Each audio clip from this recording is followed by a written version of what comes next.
Corinthians, ele representa tudo na minha vida, né? Representa não só para mim, para minha família. É uma coisa difícil de falar, entendeu? É muito difícil você poder expor, só podemos sentir o que é o Corinthians.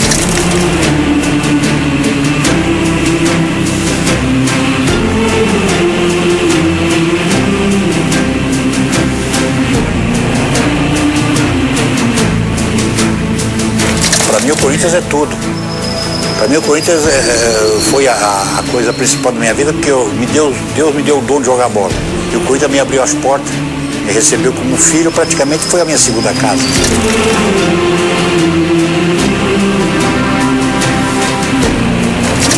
Uma nação, sempre foi, sempre vai ser.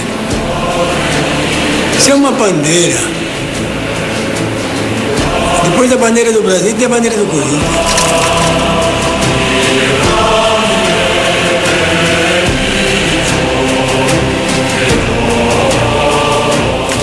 Esquina das ruas Cônigo Martins e José Paulino, bairro do Bom Retiro, zona central de São Paulo. Da reunião de 5 operários, aqui nessa esquina, há 100 anos, nascia um dos times de futebol mais populares do Brasil.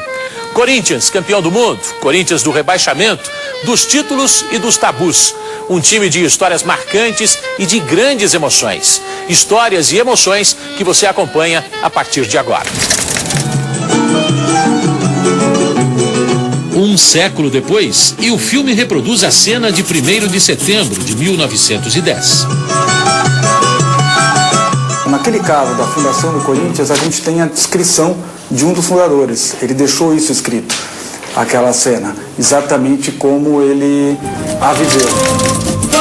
O surgimento do símbolo. As primeiras cores, bege e preto. O bege logo desbotou. As primeiras imagens em movimento, 30 de julho de 1929, amistoso internacional no campo do Palmeiras, Corinthians 6, Bolonha da Itália 1. E as primeiras conquistas, na década de 50, o Corinthians tinha um time invejável, ganhou 3 títulos do torneio Rio-São Paulo, 2 estaduais, e tinha craques inesquecíveis, como Luizinho, Baltazar e muitos outros. Luizinho não aparece mais. Baltazar era o melhor centroavante que tinha. Ele saltava para cabecear, até música fizeram pro Baltazar, diz que a Baltazar salta pro cabecinha, 1-0 no placar, né?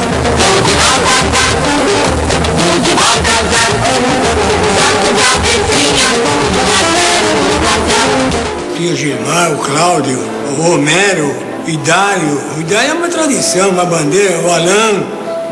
Eram todos jogadores bons.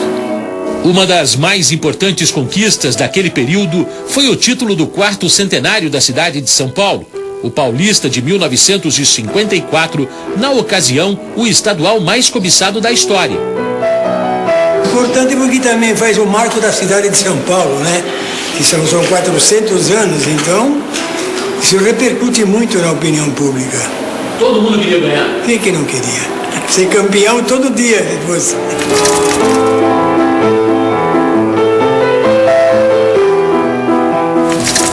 A partir de 1954, o Corinthians amargou a enorme fila.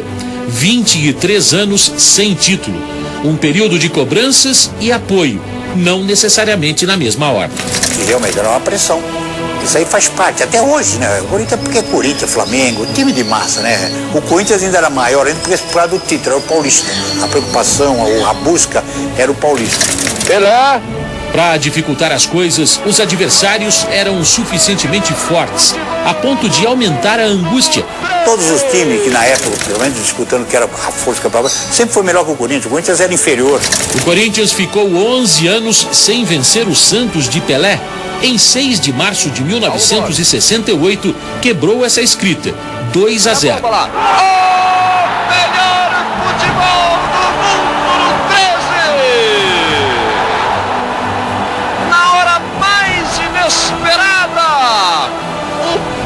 Vem abaixo, balança o estádio de Pacaembu. Mas continuava o tabu da falta de conquistas. A pressão era tão grande que o Corinthians chegava perto de botar um ponto final nessa longa fila, mas derrapava na hora H. Foi assim em 1974. A final do Campeonato Paulista contra o Palmeiras foi o final de uma trajetória. Foi o fim para Roberto Rivelino, um dos maiores atletas da história do clube. Não caiu em cima de ninguém, só caiu em cima do Rivelino. A porrada veio tudo em cima do Rivelino. O Rivelino foi culpado porque o Corinthians perdeu. Não sei qual o motivo, porque eu nunca falei que eu ganhava o jogo quando jogava o Corinthians sozinho. Imagine Roberto Rivelino, formado aqui, titular da seleção de 70, representante dessa nação alvinegra, mandado embora. Era um incômodo pelo enorme tabu. Não foi a imprensa, na época. A imprensa e pelo presidente, que também não teve a competência, que na época o Matheus, de peitar. Que graças a Deus era o maior ídolo na época do Corinthians. Chegava e falava, pô, não, pelo amor de Deus, o que vocês estão falando com o Rivelino? O Rivelino é prata da casa, nasceu aqui.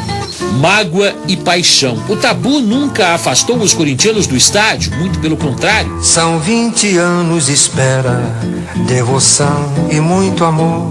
Rivelino foi embora levando essa certeza. A gente ia jogar no Pacaembu, não desmerecendo o São Bento, ou 15 que a gente jogava, ou América, São José do Rio Preto.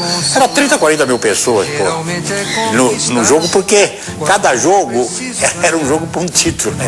Amanhã você vai ver o fim de uma espera de mais de 2 décadas. O apoio de uma das torcidas mais apaixonadas do Brasil. Não desanima jamais. Ai, Corinthians, cachaça do torcedor, colorida em preto e branco, sem preconceito de cor.